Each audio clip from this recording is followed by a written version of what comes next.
J'espère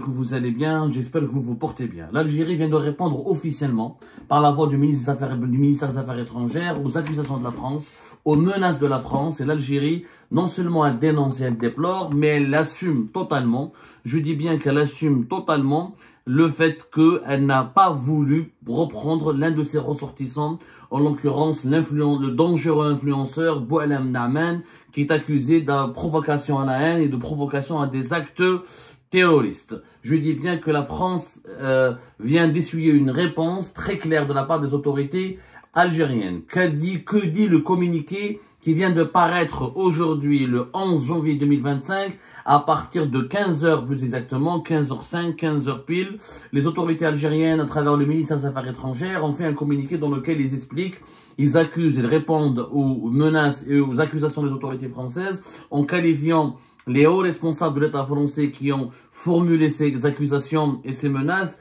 de membres de l'extrême droite française. Je dis bien l'extrême droite française. Voilà ce que dit le communiqué de la diplomatie algérienne. L'extrême droite française, revancharde et haineuse, mène actuellement une campagne de désinformation contre l'Algérie, indique un communiqué du ministère des Affaires étrangères algérien. L'extrême droite revancharde et haineuse, ainsi que ses héros patentés au sein du gouvernement français, mène actuellement une campagne de désinformation, voire de mystification contre l'Algérie. Ce faisant, ils croient y avoir trouvé un exutoire à leur rancœur et à leur frustration. La réponse des autorités algériennes, elle est extrêmement violente, elle est extrêmement, même, je peux dire, c'est du dénigrement, puisqu'elle estime que Bruno Retailleau, le ministre français des Affaires de l'Intérieur, le ministre français de l'Intérieur, et Jean-Noël Barrot, le ministre des Affaires étrangères de l'État français, qui sont les deux hauts responsables qui ont parlé hier, le 10 janvier 2025, pour menacer, pour mettre en garde les autorités algériennes contre ce que la France considère comme des provocations incessantes. Eh ben, les autorités algériennes les considèrent comme étant des figures de l'extrême droite, des extrémistes. Quelqu'un de l'extrême droite, ça veut dire qu'il est extrémiste, ça veut dire qu'il est raciste, ça veut dire qu'il est xénophobe. La charge, elle est très lourde, c'est même du dénigrement et de l'injure. Bruno Retailleau, il fait partie de la droite, mais officiellement, il n'a jamais fait partie d'un parti politique classé à l'extrême droite. Jean-Noël Barrot, il faisait toujours sa carrière politique, c'est du centre, le modem, n'a jamais fait partie, en tout cas à ma connaissance, de l'extrême droite. Mais on s'attardera sur ces éléments de langage et sa riposte algérienne verbalement très puissante et très violente plus tard. Ce qui nous intéresse, c'est l'affaire Boualem Naaman. L'Algérie a enfin décidé de s'exprimer, a enfin décidé de donner sa version des faits. Voilà ce que dit le ministère des Affaires étrangères. Contrairement à ce que prétendent l'extrême droite française, ses porte-voix et ses relais, l'Algérie n'est d'aucune façon engagée dans une logique d'escalade, de surenchère ou d'humiliation. L'Algérie ne cherche pas à humilier la France, ne cherche pas à provoquer la France, n'est pas dans une logique d'escalade ou de surenchère. Elle dénonce l'extrême droite. Or, c'est pas l'extrême droite qui a accusé l'Algérie, encore une fois. C'est le gouvernement français. C'est un gouvernement, c'est pas un parti politique. Bruno Retailleau n'a pas accusé l'État algérien ou le système algérien ou le régime algérien en tant que chef de parti politique, mais en tant que ministre de l'Intérieur. Jean-Noël Barrot, la même chose, en tant que ministre des Affaires étrangères. Mais l'Algérie ne le reconnaît pas cette légitimité. Elle les désigne comme étant des politiciens, pas comme des hauts responsables. C'est quand même assez bizarre comme réponse et c'est même violent. C'est quelque part, l'Algérie tourne en dérision ou se moque de ces hauts responsables français parce qu'elle ne veut pas leur reconnaître la qualité de représentant officiel de l'État français. L'Algérie a un problème avec l'extrême droite, comme si l'Algérie a un problème avec l'extrême droite et pas avec l'État français. C'est très bizarre, mais c'est très malin aussi, et c'est très machiavélique, et je vous expliquerai pourquoi. Concernant l'affaire Boualem Naaman, Boualem Naaman, les autorités algériennes parlent d'une expulsion arbitraire et abusive. L'expulsion arbitraire et abusive d'un ressortissant français, d'un ressortissant algérien de France vers l'Algérie a fourni à cette partie nostalgique de la France l'occasion de donner libre cours à ses règlements de compte historiques avec l'Algérie souveraine et indépendante. Donc l'Algérie, l'État algérien, le ministère des Affaires étrangères algérien parle d'une expulsion arbitraire et abusive. C'est-à-dire qu'il ne donne pas le droit. L'Algérie conteste le droit auquel a eu recours l'État français pour expulser Boualem Naaman. Cette occasion a été mal choisie. En effet, le ressortissant objet de l'expulsion vit en France depuis 36 ans. Il y dispose d'un permis de séjour depuis 15 ans. Il est père de 2 enfants, né de son union avec une ressortissante française. Enfin, il est socialement intégré dans la mesure où il exerce un emploi stable depuis 15 ans. Donc l'Algérie, là, elle remet tout sur le dos de la France. C'est-à-dire que le régime algérien, non seulement il se démarque de cet influenceur et de ses semblables, parce que le problème, Boilam Naaman n'est qu'un cas parmi tant d'autres de ces influenceurs favorables pro-régime algérien, qui ont appelé à soutenir le régime algérien, quitte à violenter, à tuer et attenter physiquement à l'intégrité physique, attenter violemment à l'intégrité physique des opposants algériens qui vivent en France. Là, l'État algérien, il nous fait croire qu'il n'a rien à voir avec lui, avec Boilam Naaman. Il affirme, il nous fait croire, il dément toute relation avec Boilam Naaman. Il affirme même que Boilam Naaman est un problème franco-français. C'est que l'Algérie n'est pas concernée. Il vit en France depuis 15 ans. Il est parent de 2 enfants nés en France. Sa femme, elle est française.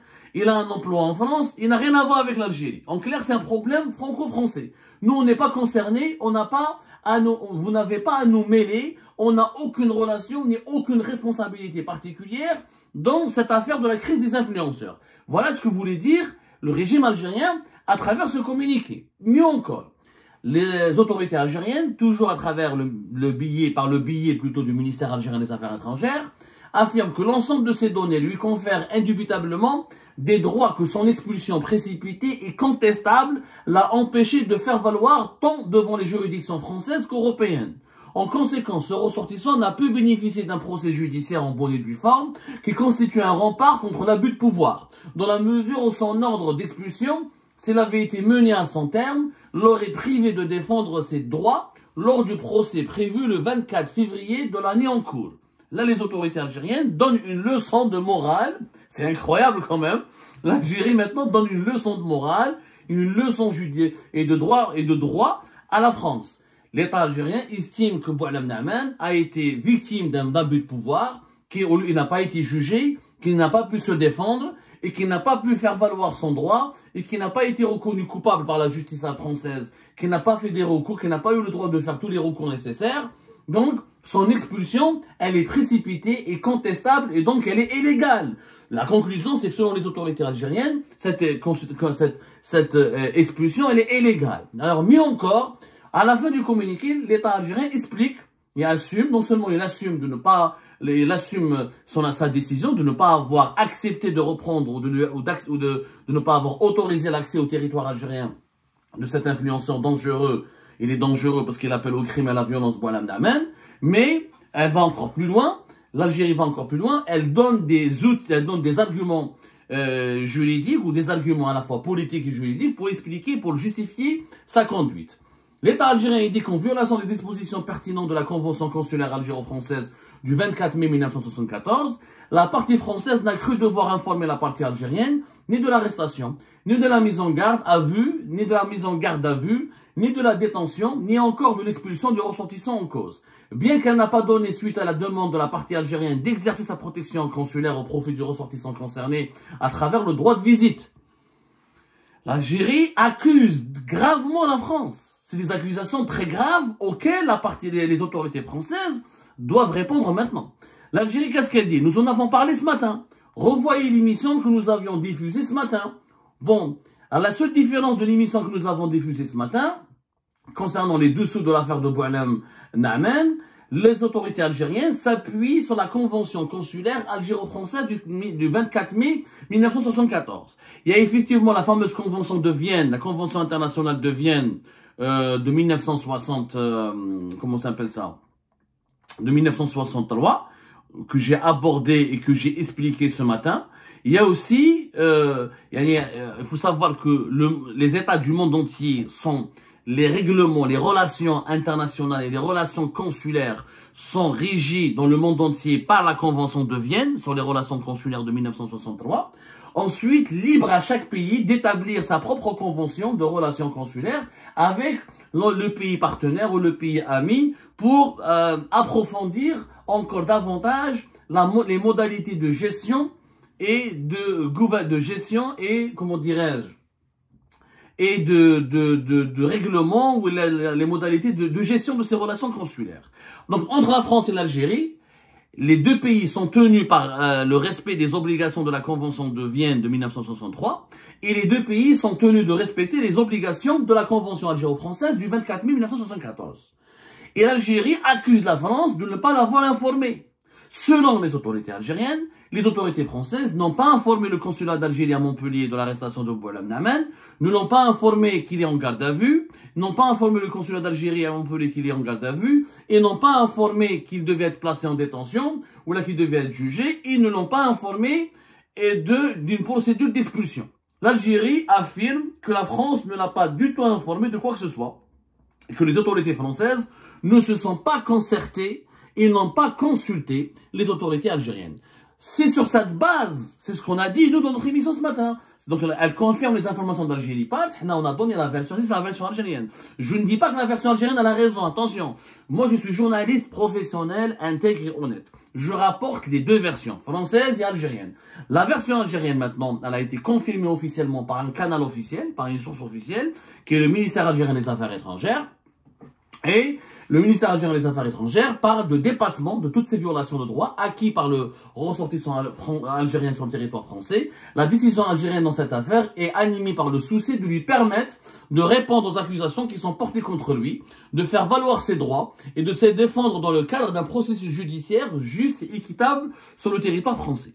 En fait, l'État algérien, il dit que moi, j'ai pas accepté de reprendre ou d'accueillir Boualem Namen, non pas pour le protéger ou là parce que je cautionne ses actes ou son comportement, je l'ai renvoyé vers la France pour lui permettre d'être jugé équitablement devant un tribunal et d'avoir la possibilité de se défendre auprès d'un juge afin de faire valoir tous ses droits juridiques en tant que ressortissant étranger disposant d'un statut légal et de papier et d'une résidence légale sur le territoire français.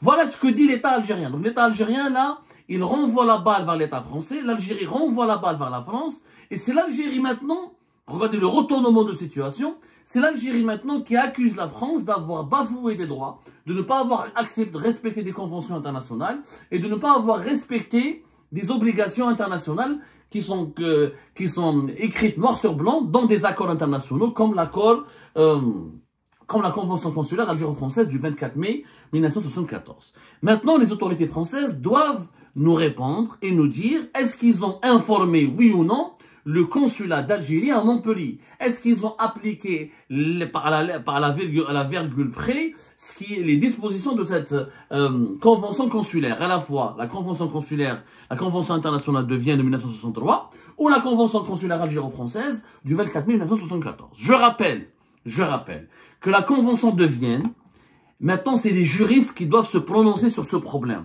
La convention de Vienne de 1963, elle explique effectivement que les États qui veulent ou qui souhaitent expulser un ressortissant étranger en situation régulière sur leur territoire, doivent notifier, faire une notification consulaire obligatoirement au service consulaire de son pays d'origine.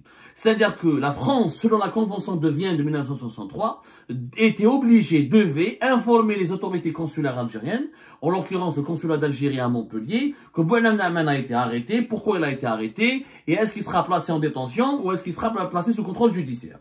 Ça, c'est la Convention de Vienne. Sauf que la même Convention de Vienne, je dis bien la même Convention de Vienne, explique qu'il y a des exceptions. Il y a des exceptions, parce que la Convention de Vienne explique qu'en cas d'expulsion, les autorités consulaires du pays d'origine du ressortissant doivent en principe être informées conformément aux pratiques internationales et pour respecter les droits fondamentaux de l'individu. Cela permet à la personne concernée de recevoir l'assistance consulaire ou là aux autorités consulaires de garantir le respect des droits de leurs citoyens. Sauf qu'il y a effectivement une exception. Des exceptions sont possibles selon la Convention de Vienne et des exceptions sont possibles. Quelles sont ces exceptions? Dans certaines situations exceptionnelles, exemple, menace immédiate à la sécurité nationale, un État peut procéder rapidement à une expulsion sans consultation préalable. Cependant, cela pourrait être contesté juridiquement si la personne concernée estime que ses droits ont été violés. C'est-à-dire que la Convention de Vienne de 1963, elle oblige la France à informer, à se concerter et a impliqué les autorités consulaires algériennes dans l'affaire de Boualem Naaman, mais que puisque Boualem Naaman est considéré comme une menace directe contre la sécurité nationale, parce qu'il est coupable de provocation à la haine et à des actes de terrorisme et à des actes légitimement de la torture, la France, elle a le droit de l'expulser sans demander l'autorisation ou sans se consulter préalablement les autorités consulaires. La France, elle a ce droit, à condition que Boualem Naaman soit accusé d'atteinte à la sécurité nationale, considéré comme une menace à la sécurité nationale. Ce qui semble être le cas. Ce qui semble être le cas parce que les autorités françaises l'ont décidé de l'expulser suite à une procédure d'une urgence absolue, parce qu'il est une menace contre la sécurité nationale. Maintenant, la convention de 1974, qui est algéro-française, elle n'est pas différente. Elle n'est pas du tout différente de la Convention de Vienne. Elle apporte juste quelques modifications. Elle te dit par exemple, l'article 2, les fonctionnaires consulaires peuvent se rendre auprès d'un ressortissant de l'état d'envoi qui est incarcéré ou en état de détention préventive ou soumis à toute autre forme de détention, s'entretenir et correspondre avec lui, les droits de se rendre auprès de ce ressortissant et de le communiquer avec lui sont accordés aux fonctionnaires consulaires dans un délai de 2 à 15 jours, à partir du jour où le ressortissant a été arrêté, détenu ou privé de sa liberté sous quelque forme que ce soit. L'article 3 de cette convention, les droits visés au paragraphe 2 du présent article s'exercent conformément aux lois et règlements de l'état de résidence. C'est-à-dire que cette convention algéro-française du 24 mai 1974, il y a un délai. Elle donne un délai de 2 à 15 jours. Cependant, l'article 3, il le dit très bien, c'est dans un délai de 2 à 15 jours, à partir du jour où le ressortissant a été arrêté, détenu ou privé de sa liberté.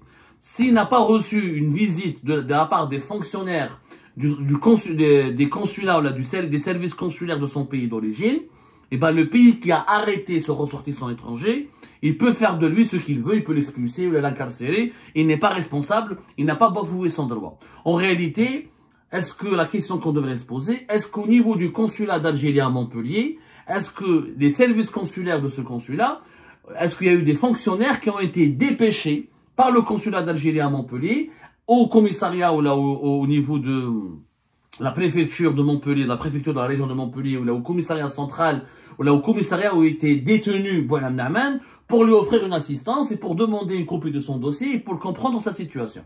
Si les services consulaires de l'État algérien, notamment le consulat d'Algérie à Montpellier, ne l'ont pas fait dans un délai de 2 à 15 jours, c'est ce que dit l'article 2 de cette convention, de 2 à 15 jours, à partir du jour de son arrestation, là, c'est la faute aux services consulaires. Ce n'est pas la faute aux autorités françaises. C'est entre le 2e jour. Il a été arrêté le 4 janvier 2025.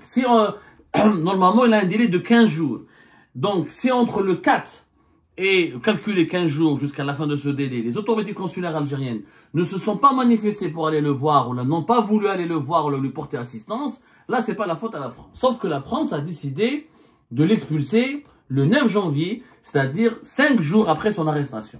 Maintenant, c'est un débat juridique. C'est un débat juridique. Je laisse le soin aux juristes de nous dire qui a eu raison, qui a eu tort.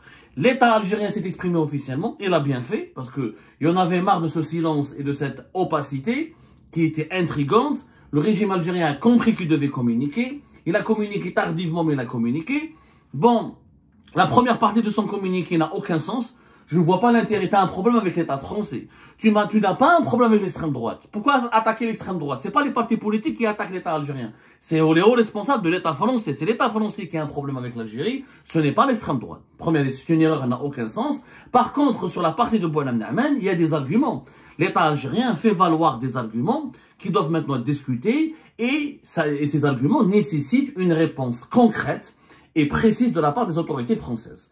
Si le consulat d'Algérie à Montpellier a été informé de l'arrestation de Boualem Naaman et s'il n'a rien voulu faire pour lui porter assistance, là c'est la faute de l'Algérie et la France n'a rien fait de mal rien n'empêche la France de l'expulser. Et si la France est convaincue et elle a des éléments concrets pour affirmer que Boualem Naaman est une menace directe contre sa sécurité nationale, la Convention de Vienne, elle lui permet de l'expulser directement sans attendre qu'il soit jugé.